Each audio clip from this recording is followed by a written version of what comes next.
Fee reimbursement అన్నది నా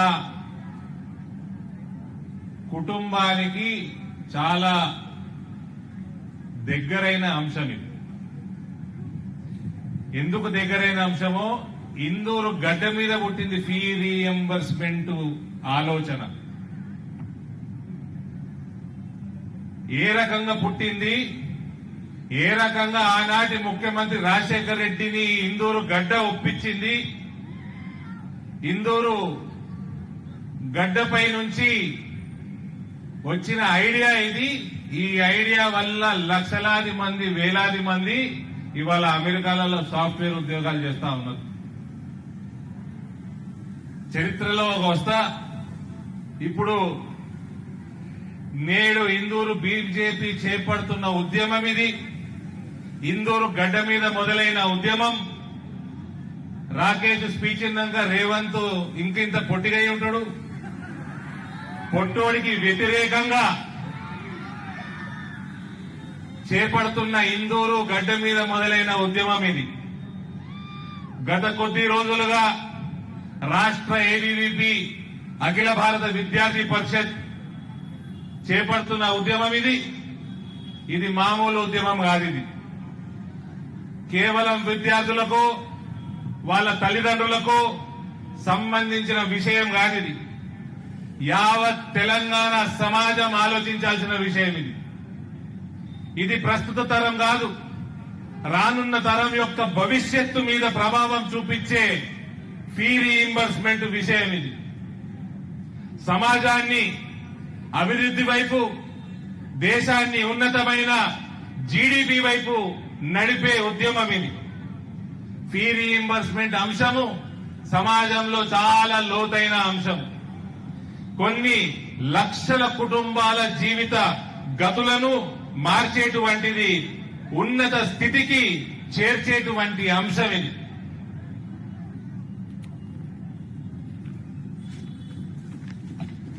చరిత్రలోకి వెళ్తే దీనికి ఇందూరు గడ్డ మీద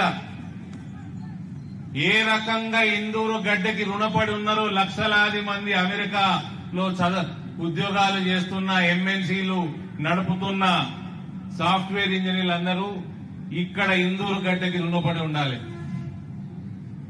దీనికి ఒక చరిత్ర ఉంది. ఆనాటి ఉమ్మడి ఆంధ్రప్రదేశ్ కాంగ్రెస్ కమిటీ అధ్యక్షులు, ఆయన మెదడులో వచ్చిన ఆలోచన ఇది. బడుగు బలహీన వర్గాల పిల్లలు ఫీజులు కట్టలేక, ఉన్నత విద్య చదవలేక, జీవితాల్లో మార్పు రాక, అంధకారంలో అభివృద్ధికి దూరంగా నెట్టివేయబడుతున్న రోజులవి. వీళ్ళకి ఏ రకంగా అయినా ప్రభుత్వం సహాయం చేయాలి. ఉన్నత విద్య, ఇంజనీరింగ్, టెక్నికల్ ఎడ్యుకేషన్, మెడికల్ కాలేజీలు ఈ రాష్ట్రంలో ఉన్నాయి, కానీ వీటి ఫీజులు కట్టలేని పరిస్థితి లక్షలాది కుటుంబాలకి ఆ రోజు ఆ పరిస్థితి ఉండేది. 2004 ఎన్నికల్లో ప్రభుత్వం వచ్చిన తర్వాత సహాయం అందించాల్సిందే అన్న ఒక దృఢ సంకల్పంతో ఆనాటి పిసిసి అధ్యక్షులు డి శ్రీనివాస్ గారు ఆనాటి కాంగ్రెస్ మేనిఫెస్టోలో చేకూర్చిన విషయం ఇది. కాలేజీలు నిలవాలంటే స్టూడెంట్స్ కావాలి, స్టూడెంట్స్ చదువుకోవాలంటే కాలేజీలు కావాలి, ఉన్నత విద్య, సాంకేతిక విద్య చదవాలంటే వేల రూపాయలు, లక్షల రూపాయల కట్టాల్సిన పరిస్థితుల్లో గరీబోలు ఉండాలి. కట్టలేక ఆనాడు కేవలం బిఏలు, బీకాములు చేసి సరైన ఉద్యోగాలు దొరక్క ఇబ్బందులు పడుతున్న రోజులవి. కొన్ని సంవత్సరాలు బీసీ, ఎస్సీ, ఎస్టీ, మైనారిటీ మరియు అగ్రవర్ణాలలో ఉన్న పేద పిల్లలు చదువుకోలేని జీవితాలు ముందుకు పోక ఇబ్బందులు పడుతున్న రోజులవి. అప్పుడుగా సాఫ్ట్వేర్ ప్రపంచంలో దూసుకుపోతున్న రోజులవి. ఫీ రీఎంబర్స్మెంట్ ప్రోగ్రాము 2004 తర్వాత ఇంప్లిమెంట్ అయినాక ఇంజనీరింగ్ డిగ్రీలు, ఇవాళ చేసి వేలాది మంది లక్షలాది మంది తెలుగు యువత ఇవాళ ప్రపంచంలోనే అతి పెద్ద సంస్థలకి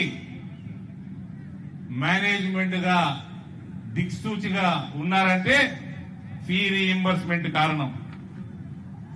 ఇది కేవలం BC, SC, ST, minority or అగ్రవర్ణాలలో ఉన్న వెనుకబడ్డ తరగతులకే కాదు, రాష్ట్ర ఆర్థిక వ్యవస్థని మార్చిన స్కీమ్ ఇది. దేశ జీడీపీని పరుగులెత్తించిన స్కీమ్ ఇది.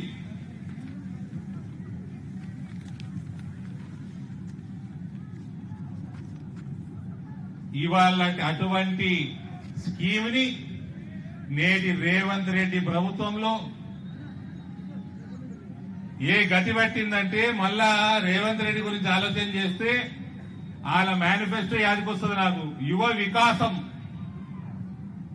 వికాసం పేరు మీద ముఖ్యమంత్రి కాగానే అన్ని బకాయిలు చెల్లించేస్తాం, ఈబీసీలు ఎకనామికలీ వీకర్ సెక్షన్స్ ఉన్న ప్రత్యేకంగా వాళ్ళ ఇన్కమ్ స్లాబ్ ని మారుస్తాం, 5 లక్షల భరోసా కార్డుని ఇప్పిస్తాం, ల్యాప్టాప్లు ఇస్తాము, హాస్టల్ ఫీజులు కట్టేందుకు కూడా ఈ 5 లక్షల రూపాయల ఏదైతే భరోసా కార్డు ఉందో అది పనికొస్తుంది. ఇక మన ఏమెత్తబొమ్మను షోరూమ్ లో దగ్గర స్కూటీలు, ప్రతి గ్రాడ్యుయేట్ అమ్మాయి గ్రాడ్యుయేషన్ చేస్తే స్కూటీలు ఇస్తాం. ఇక్కడ కాంగ్రెస్ జిల్లా కాంగ్రెస్ అధ్యక్షుడికి స్కూటీల షోరూమ్ ఉందంట. మా శ్రవంతమ్మ చెప్తున్నది, నేను చెప్తలేను, శ్రవంతి గారు చెప్తున్నారు. ఫస్ట్ ఇడికెళ్ళే మొదలు పెట్టుకుని స్కూటీలు ఎత్తుకపోడు. పాత బకాయిలు 10,000 కోట్లు, కొత్త బకాయిలు 2,000 కోట్లు. ఆ తర్వాత వందలాది సంఖ్యలో కాలేజీలు హైకోర్టుకు పోయినాయి. గవర్నమెంట్ ఏమన్నది, జూలై 31 లోపల 2nd, 3rd, 4th year students అందరికి కూడా వాళ్ళ బకాయిలు క్లియర్ చేస్తామన్నది. 15 ఆగస్టు లోపల ఫస్ట్ ఇయర్ స్టూడెంట్స్ బకాయిలు అన్ని కూడా క్లియర్ చేస్తామన్నది. హైకోర్టు కాలేజ్ యాజమాన్యాలకి పిల్లలని ఫీజు అడగకండి, స్టేట్ గవర్నమెంట్ కమిట్ చేసింది కోర్టుకి, అప్పటిదాకా వెయిట్ చేయండి అని హైకోర్టు చెప్పడం జరిగింది. ఇవాళ ఈయన నెలకి 200 కోట్లు కడతా అంటాడు ముఖ్యమంత్రి. నీకున్న 12,000 కోట్ల బకాయిలకి ఇంట్రెస్ట్ కూడా సరిపోవు. 200 కోట్లు కడితేనట స్టూడెంట్ కి 30 రూపాయల 300 రూపాయల 300 రూపాయలు వస్తాయట. ముక్కులో పెట్టుకుంటారా నా పొట్టుడా? అంటే 200 కోట్లు ఇస్తే ఈయన ఇంట్రెస్ట్ కే సరిపోదు. పొట్టోడు ఎప్పటిదాకా ఉందాం అనుకుంటున్నాడు ముఖ్యమంత్రి. ఇవాళ ఎలక్షన్ పెడితే ఇదే విద్యార్థులందరూ నిన్ను బొందలేసి తొక్కుతారు, నీ పార్టీని. నిన్ను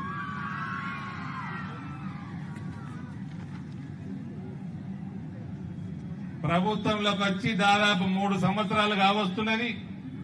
ఈ రేవంత్ మెస్సీని పిలిచి ఫుట్బాల్ ఆడినట్టు ఆడుతున్నాడు. ఈ విద్యార్థులతోటి వాళ్ళ జీవితాలతోటి ఫుట్బాల్ ఆడుతున్నాడు. నెలకి 200 కోట్లు ఇస్తా, బిచ్చం వేస్తా, 7 కేళ్ళు కడతావు చెప్పాలనా? పుట్టోడా భూమి అమ్మినం ఈ మధ్య, దాని వివరాలే ఏడున్నాయి. రాయదుర్గంలో 3 ఎకరాలు అమ్మితే 2,500 కోట్లు వచ్చినాయి. అదే రాయదుర్గంలో మళ్ళా మొన్న మేళ 6,500 ఎకరాలు అమ్మితే 1,500 కోట్లు వచ్చినాయి. రాయదుర్గంలో మళ్ళా మేళ 5 ఎకరాల 10 గుంటలు అమ్మితే 204 కోట్లు వచ్చినాయి. 1,040 కోట్లు వచ్చినాయి. ఎకరం 204 కోట్లకి. మళ్ళా ఉస్మాన్ సాగర్ లా ఈ మధ్య 48 ఎకరాలు అమ్మితే 3,500 కోట్ల దాకా వచ్చినాయి. ఇయే 8,500 కోట్లు. పొట్టోడా ఈ 8,500 కోట్లు గట్టు, తక్షణమే గట్టు, ఇమీడియట్ గా గట్టు. ఏమైనా ఆ గద్దముక్కోడు నేర్పించిపోయిందండి. గద్దముక్కోడు ఏం నేర్పించిపోయిందంటే పిల్లల జెన్సీ వాళ్ళకి తెలుసా గద్దముక్కోడు అంటే? తెలుసా? కేసీఆర్ అంట. నా స్పీచ్లు చూస్తారైతే మీరు. గద్దముక్కోడు ఏం నేర్పించిపోయిందంటే, ఒకప్పుడు ప్రభుత్వాలు ఉంటుండే, చంద్రబాబు నాయుడు ఉన్నా, రాజశేఖర్ రెడ్డి ఉన్నా, అంతకంటే ముందున్నా, వెల్ఫేర్ స్కీమ్స్ కి ఏ రకంగా ఇబ్బందులు లేకుండా నడిపించే ఒక దృఢ సంకల్పం ఉంటుండే. ఆనాటి మంత్రి విద్యా రంగం డి శ్రీనివాస్ లాంటి ఎల్ఎల్బీలు చేసి ఉన్నత విద్యని సంపాదించుకున్న వాళ్ళ చేతిలో ఎడ్యుకేషన్ మినిస్ట్రీ కూడా ఉంటుండే. ఇప్పుడు ఎడ్యుకేషన్ లేని ఎడ్యుకేషన్ మంత్రి మీ ముఖ్యమంత్రి. మీరు కాలేజీలలో అందరు కాలేజీలో కదవా. ఈ పొట్టోడు ఏమంటాడు, స్కూల్లో ఏబిసిడి నేర్చుకోకపోతే కాలేజీల్లో నేర్పియరా? మీకు ఏబిసిడి నేర్పుతాడా మీ టీచర్, మీ లెక్చరర్ నేర్పుతాడా? మళ్ళా వాపస్ ప్రైమరీకి పంపుతాడు. మళ్ళా నువ్వు పొట్టోడా మీ గురువు గారు చంద్రబాబు నాయుడు గారి దగ్గరకు ఆయన బ్రహ్మాండంగానే చేసుకుంటున్నాడు అడ్మినిస్ట్రేషన్. ఆయన 20 ఏళ్ళు ముఖ్యమంత్రి ఆయన జీవిత కాలంలో. ఆయన దగ్గరకు పోయి ఏబిసిడీలు నేర్చుకుని రాయి. ఆయన ఎందుకు నేర్పలేదు ఆయననే అడగాలి.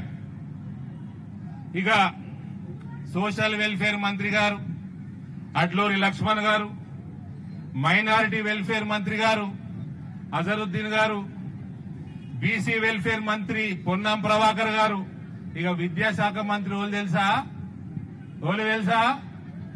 అనమూల రేవంత్ రెడ్డి గారు. విద్య లేని మనిషి విద్యా మంత్రి మనకి. ఇది 4 మంత్రులు, 3 మంత్రులు, ఒక చీఫ్ మినిస్టర్.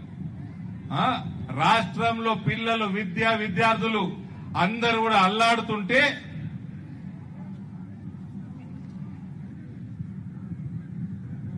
ఫుట్బాల్ ఆడుతా ఉన్నాడు.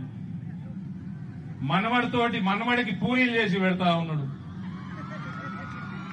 మళ్ళా దానికి కోట్ల రూపాయలు పెట్టి ప్రమోషన్ చేసుకుంటా ఉన్నాడు. హౌలే, నీ మనవడికి పూరీలు ఎవరన్నా చేస్తారా? ఓ 15-20 వేలు ఇచ్చి మంట మనిషిని పెట్టుకుని చేయమను, నువ్వు వచ్చి పరిపాలన చేయరా బేవకూఫ్. ఆ పూరి చేస్తారు కదా, దాన్ని ఏమంటారమ్మా? ఇట్లా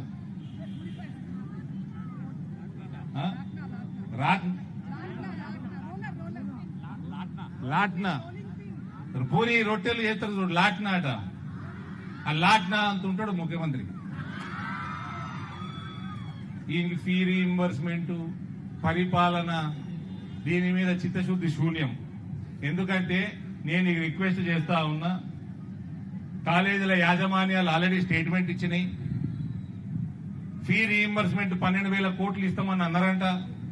12,000 కోట్లు బకాయిలు చెల్లిస్తే 40% కమిషన్ అడిగిందంట ముఖ్యమంత్రి రేవంత్. ఇచ్చేయరా, ఏం చేస్తాం మరి?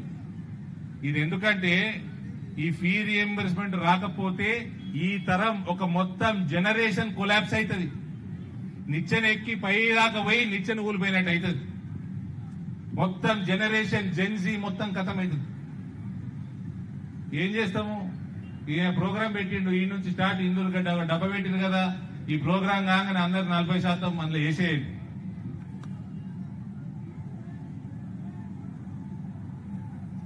ఈయన ఇచ్చేది కూడా మళ్ళా పూర్తి రీయింబర్స్మెంట్ కాదు. ఎంసెట్ల 10,000 ర్యాంకు లోపలికి వస్తేనే పూర్తి రీయింబర్స్మెంట్, లేకపోతే 35,000. అది కూడా ఇచ్చే పరిస్థితి లేదు ఈయనకి.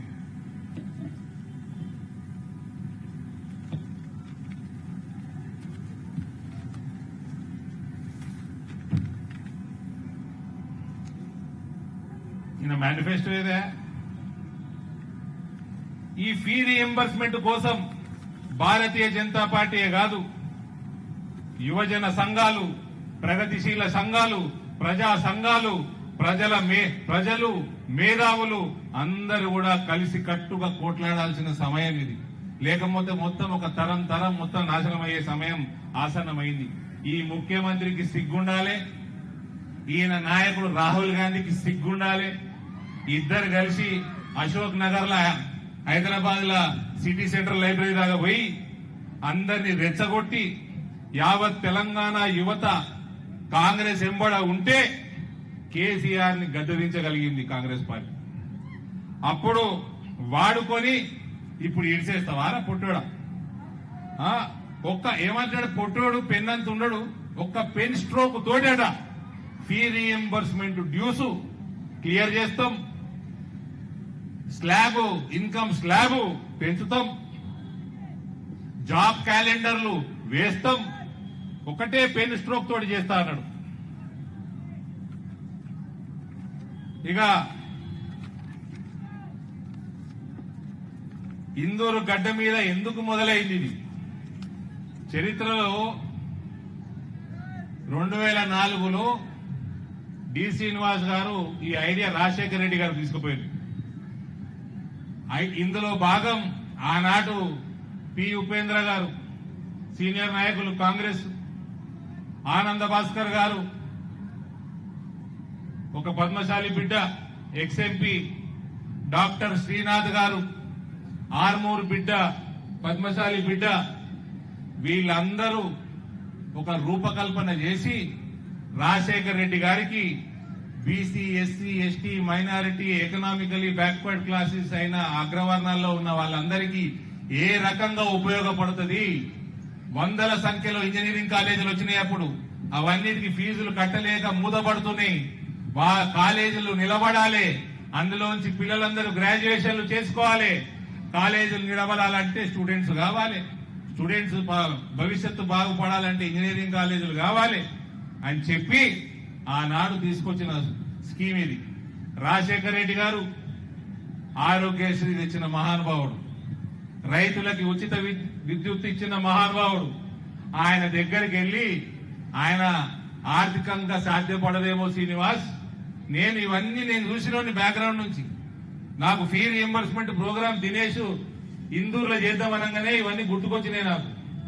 వస్తే ఆనాడు డిఏ సోమయాజులు గారి అని ఆర్థికవేత్త, ఆయన ఎకనామిక్ అడ్వైజర్ గా కూడా ఉండే ప్రభుత్వానికి, ఆంధ్రప్రదేశ్ ప్రభుత్వానికి, ఆయన తోటి స్టడీ చేయించి ఫీ రీఇంబర్స్మెంట్ ప్రోగ్రామ్ ని గవర్నమెంట్ తోటి ఇంప్లిమెంట్ చేపించిన ఘనుడు ధర్మపురి శ్రీనివాస్ గారు. ఇవన్నిటికీ అరవిందేలు ఆయన నాయనను పొగుడుతున్నాడు. నేను ఎప్పుడు మా నాయన పేరు వాడుకోలే, నేను అందుకనే మీడియా అంతా ఉన్నది. Hindu, India today, new Indian express, TV9 బాబు అరవింద్ కెమెరామెన్, TV9 తెలుగు రిపోర్ట్లన్నీ ఉన్నాయి. డి శ్రీనివాస్ గారు ఏ రకంగా పనిచేసేది దీనికోసం, ఏ రకంగా రాజశేఖర రెడ్డి గారిని ఒప్పించింది ఇది. కాబట్టి ఇందూరు గడ్డ ఫీ రీఎంబర్స్మెంట్ యొక్క పునాదులు వేసిన అడ్డా ఇది.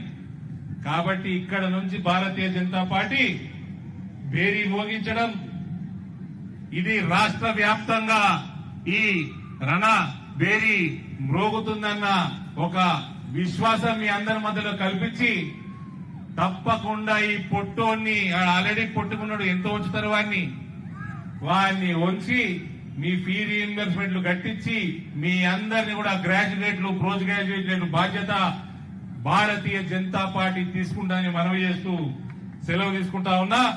కేసీఆర్ గారేమో అప్పుల పాలు చేసిండు రాష్ట్రాన్ని, ఈ పొట్టోడేమో దాన్ని ఆగమాగం చేస్తున్నాడు, అధోగతి చేస్తున్నాడు. కాబట్టి రేవంత్, నీ రోజులు దగ్గర పడ్డాయి. నువ్వు 10 ఏళ్లు కాదు, నువ్వు ఎలక్షన్లు పెడితే 10 రోజులు ముఖ్యమంత్రిగా ఉండలేవు. మా అక్కలు ఉండాలి రాహుల్ గాంధీకి, ఆ ప్రియాంక గాంధీకి, నిన్ను ఇక్కడ ముఖ్యమంత్రిగా ఉండనిచ్చి కాంగ్రెస్ పార్టీని నాశనం చేసుకుంటున్నారు తప్ప ఇంకేం లేదు. ఇక్కడి నుంచి మీడియా ద్వారా నేను గుర్తు చేస్తా ఉన్నా, కేసీఆర్ డేంజరస్ అయితే రేవంత్ రెడ్డి డిజాస్టర్. రేవంత్ కేసీఆర్ కంటే ఎక్కువ డేంజరస్ అని రేవంత్ ముఖ్యమంత్రి అయిన కొత్తలో చెప్పిన, నేను ముఖ్యమంత్రి అయిన కొత్తలో చెప్పిన, ఇది నిరూపించుకుంటుండు రేవంత్. ఇవాళ మొత్తం అప్పుల పాలు చేసిపోయిండు వీడు, మొత్తం తెలంగాణని అగాధం చేస్తున్నాడు, పిల్లల భవిష్యత్తు మొత్తం అంధకారం చేస్తున్నాడు. కేవలం కమిషన్ల కోసం మన రేవంత్ భాయ్ అనే, మన రాకేష్ భాయ్ అయినట్టు కొండలరెడ్డి, తిరుపతి రెడ్డి, ఇంకోటి కృష్ణారెడ్డి, వీళ్ళందరూ మింగుతున్నారు. రేవంత్ కేవలం కమిషన్ల కోసం నడిపిస్తా ఉన్నాడు. వీళ్ళు ఏందండి, మహిళలకి పెన్షన్ ఇచ్చిండా, యువతకి నిరుద్యోగ భృతి ఇచ్చిండా? అయ్యే కుటుంబాలు అడుగుతాయి, సేమ్ కుటుంబాలు అడుగుతాయి ఫీ రీఎంబర్స్మెంట్. మొత్తం middle class, lower middle class పేదలను నడ్డి విరగొడుతున్నాడు, భవిష్యత్తు అంధకారంలోకి వస్తున్నాడు రేవంత్. కాబట్టి కాంగ్రెస్ ప్రభుత్వాన్ని దించే పునాది ఇవాళ నిజామాబాద్ గడ్డ మీద పడ్డదని చెప్తూ మీ అందరికీ సెలవు తీసుకుంటా ఉన్నా. భారత్ మాతాకి, భారత్ మాతాకి. 40% ధన్యవాదాలన్నా. ఇప్పుడు కొంచెం అక్కడ ఏదైతే